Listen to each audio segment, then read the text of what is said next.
को बताते हैं। दरअसल राधा रानी पर पंडित प्रदीप मिश्रा की टिप्पणी के बाद छिड़ी जंग के बारे में आप जानते ही होंगे। प्रेमानंद जी महाराज इतने नाराज हुए थे कि उन्होंने पंडित प्रदीप मिश्रा को यह चुनौती तक दे दी थी, लेकिन अब दोनों के बीच सुलह हो गई है और यह सुलह कराई है मंत्री कैलाश विजयवर्गीय ने। आखिर क्या है यह मामला और यह सुलह कैसे हुई, आइए वो जानते हैं। प्रदीप मिश्रा का विरोध करना चाहते हैं, वो लोग राधा रानी की आड़ में बदनाम करना चाहते हैं। किशोरी जी के विषय होश में बोलना हमारा जीवन है, हमारा सर्वस्व है। राधा रानी पर पंडित प्रदीप मिश्रा की टिप्पणी के बाद भड़का प्रेमानंद जी महाराज का क्रोध शांत हो गया है। प्रेमानंद जी महाराज और पंडित प्रदीप मिश्रा में सुलह हो गई है। इस सुलह के सूत्रधार बने हैं मंत्री कैलाश विजयवर्गीय। बताया जा रहा है कि कैलाश विजयवर्गीय पंडित प्रदीप मिश्रा से मिलने ओंकारेश्वर पहुंचे थे। इस दौरान विजयवर्गीय ने पंडित प्रदीप मिश्रा की प्रेमानंद जी महाराज से बात कराई। बताया जा रहा है कि इसके बाद दोनों के बीच सुलह हो गई और प्रेमानंद जी महाराज ने सोशल मीडिया से पोस्ट भी हटा लिए। प्रेमानंद जी महाराज और पंडित प्रदीप मिश्रा के बीच छिड़ी जंग काफी सुर्खियों में थी। प्रेमानंद जी महाराज पंडित प्रदीप मिश्रा के एक बयान पर नाराज थे। एक कथा के दौरान पंडित प्रदीप मिश्रा ने कहा था कि भगवान कृष्ण की रानियों में राधा जी का नाम नहीं है और राधा के पति में कृष्ण का नाम नहीं है।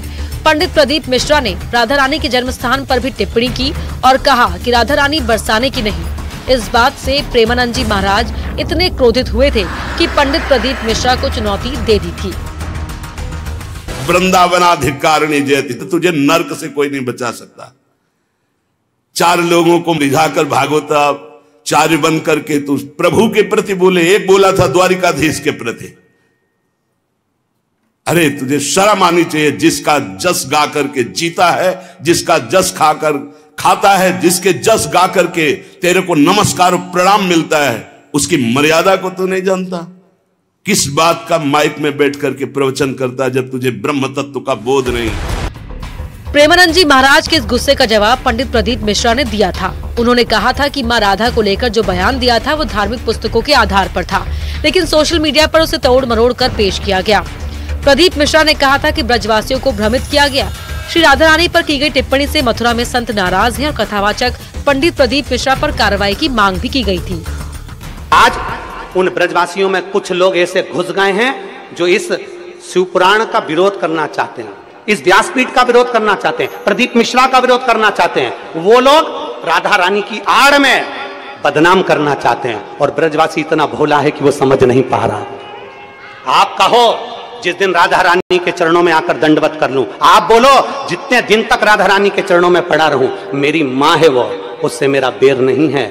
जो कुछ बोलूंगा प्रमाण से बोलूंगा, बिना प्रमाण के कुछ नहीं बोलूंगा। और जिस महाराज को प्रमाण चाहिए, कुबेरेश्वर धाम खुला पड़ा है, आ जाओ और प्रमाण लेकर जाओ। राधा रानी पर पंडित प्रदीप मिश्रा की टिप्पणी से प्रेमानंद जी महाराज तो नाराज थे ही, संतों ने भी मोर्चा खोल दिया था। प्रेमानंद जी महाराज ने पंडित प्रदीप मिश्रा को लेकर अपना क्रोध जताया था। राधा रानी पर रण छिड़ गया था, लेकिन अब दोनों के बीच सुलह हो गई है। Bureau report, news 18। बेंगलुरु के एक दंपति का आरोप है कि उन्होंने अमेज़न से गेमिंग रिमोट मंगाया, लेकिन जब डिलीवरी के बाद उस पैकेट को खोला तो उसके अंदर से जिंदा सांप निकला। और वहीं तमिलनाडु के एक परिवार का भी आरोप है कि ऑनलाइन मंगाए गए चॉकलेट सिरप में मरा हुआ चूहा निकला उसके अंदर।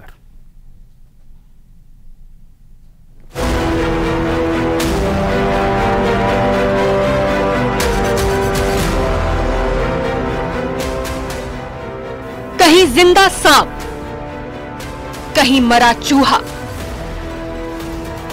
कहीं कन खजूरा तो कहीं कटी उंगली। आखिर ये हो क्या रहा है? कस्टमर अपना समय बचाने के लिए ऑनलाइन शॉपिंग करता है, लेकिन कंपनियों की भारी लापरवाही उन्हें अब भारी पड़ रही है। पहले मुंबई से आइसक्रीम में कटी उंगली मिली, उसके बाद नोएडा में आइसक्रीम के बॉक्स में कन खजूरा मिला। अब बेंगलुरु से एक बेहद ही हैरान कर देने वाला मामला सामने आया है। बेंगलुरु के एक परिवार ने आरोप लगाया है कि उसने अमेज़न की डिलीवरी ऐप से सामान मंगाया, लेकिन उसमें से एक जिंदा सांप निकला। परिवार ने एक वीडियो भी सोशल मीडिया पर शेयर किया है, जिसमें सांप हिलता हुआ साफ साफ दिखाई दे रहा है। परिवार के सदस्य का कहना है कि उन्होंने गेमिंग रिमोट का ऑर्डर किया था। साथ ही आरोप लगाया कि जब उन्होंने डिलीवरी के बाद पैकेट को खोला तो उसमें से जिंदा सांप निकला। इसे देखकर तो उनके होश ही उड़ गए। सांप को देखकर तो अच्छों के पसीने छूट जाते हैं। सांप उन्हें डस भी सकता था। वो कंपनी की कार्यशैली पर सवाल खड़े कर रहे हैं। उनका ये भी कहना है कि इस तरह की लापरवाही कस्टमर की जान के साथ खिलवाड़ है। वहीं एक दूसरी खबर तमिलनाडु से आई है, जहां एक परिवार ने हर्षे का चॉकलेट सिरप ऑनलाइन डिलीवरी से मंगाया। परिवार का आरोप है कि जैसे ही उन्होंने सिरप का बोतल खोला तो उसके अंदर से मरा हुआ चूहा निकला। जेप्टो से ये ऑर्डर किया गया था। परिवार की महिला का दावा है कि उन्होंने बोतल के बंद ढक्कन को खोला, सिरप को एक कप में डाला, लेकिन उसके बाद जो हुआ वो उन्हें झटका देने वाला था। महिला का आरोप है कि कप में मरा हुआ चूहा मिला। बाद में पुख्ता करने के लिए उसे पानी से धोया गया, जिसके बाद पूरी तस्वीर साफ हो गई। वहीं मामला सामने आने के बाद कंपनी ने जांच की बात कही है। हाल ही में एक फ्लाइट में खाने में ब्लेड भी मिलने का दावा किया गया था।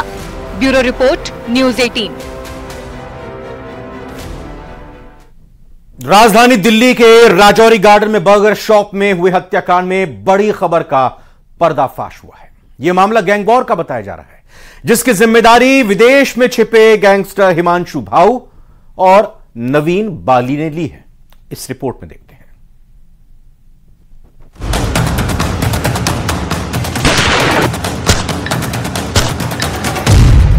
ताबड़तोड़ फायरिंग से थर्राई दिल्ली।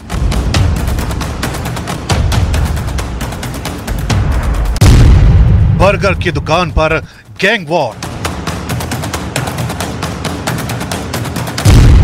विदेश से आया ऑर्डर, दिल्ली में मर्डर। मंगलवार को रात 9:30 बजे के आसपास दिल्ली का राजौरी गार्डन इलाका कई राउंड फायरिंग से कांप उठा। बर्गर शॉप में एक शख्स पर ताबड़तोड़ फायरिंग करके उसे मौत की नींद सुला दिया गया।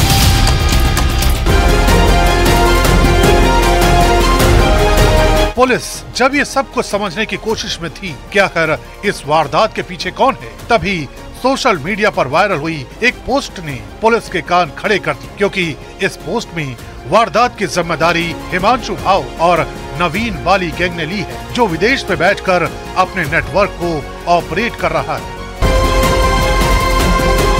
हिमांशु भाऊ गैंग को लॉरेंस बिश्नोई और गोल्डी बराड़ गैंग का विरोधी बताया जाता है। इस गैंग की ये कोई पहली वारदात नहीं है। दिल्ली, हरियाणा, पंजाब और राजस्थान जैसे राज्यों में ये गैंग फिरौती की डिमांड करता है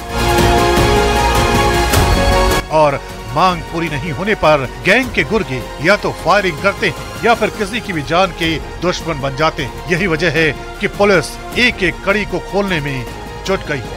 टीम के द्वारा सीन ऑफ क्राइम के एग्जामिनेशन में उसमें तकरीबन 10 या उससे ज़्यादा राउंड्स फायर हुए हैं और एक व्यक्ति की इसमें मृत्यु हुई है।